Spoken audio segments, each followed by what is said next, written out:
Well, if you've been having some rough days with your pup, well, there's no need to worry. We've got Stephanie Garza. She's a professional trainer and owner of Pup and Away. Well, she's going to help us out.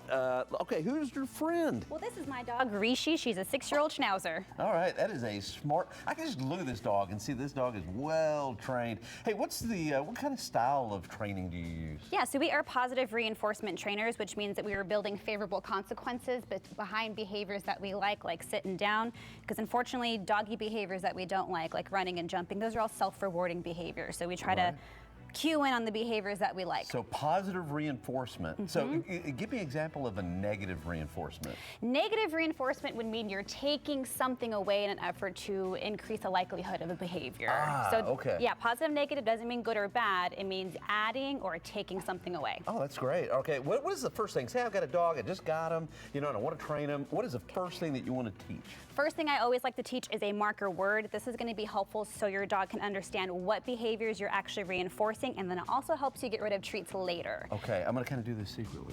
If I say the word, will it work? Not really, because it's not a command. Okay, So that's the difference, right? Just curious, okay. So Rishi's marker word is yes. So basically what ends up happening is when I'm trying to teach her a behavior, I mark that moment with that magical word to communicate to her that's what gets you the piece of food. So what happens? Let's see. So nothing's going to happen, but yes. So like I said, her magic word is yes. So when you're pairing this at home, yes.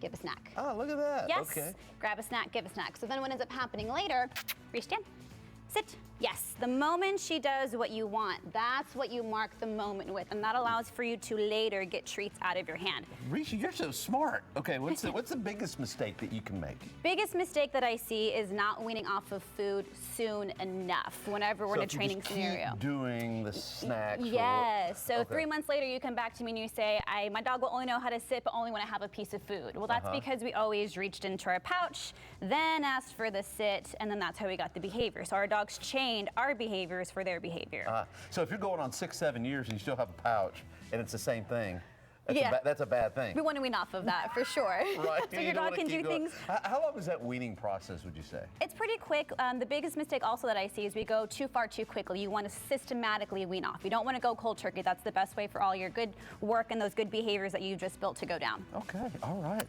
Let me see. Yes. You did. Good girl, yes. It worked. It worked. What do you know? Okay, hey, you've got a special offer for us today, right? I do, yes. So it is National Dog Training Month, and we also just celebrated our birthday. So we have 20% off of our Play and Train specials. That's a 10-day, a 20-day, or a 30-day package. It's like a board and train, except you get to keep your nightly snuggles. It keeps you well in the training plan as well. Did you say nightly snuggles? Yeah, so it's not, your dog's not staying with us. They go home with you every night. So board and train, they stay with us. Play and train, they still go home with you. So you drop them off with us during the day. We do all the hard work. We send them home with you for the night, give you homework. That's the best way to keep success going, because now you also know how to do training with your dog. All right. How can they find out more? Yeah, so you can find us at puppandawaysa.com. Okay, and I love the name. Thank you. Pup and Away. Pup and Away. All right, we'll see you, Rishi. Pup and Away. I love that. That's a smart dog right there. We try. We work hard. All right, well, thanks for being with us today. Thank you. All right, stay with us because in just a few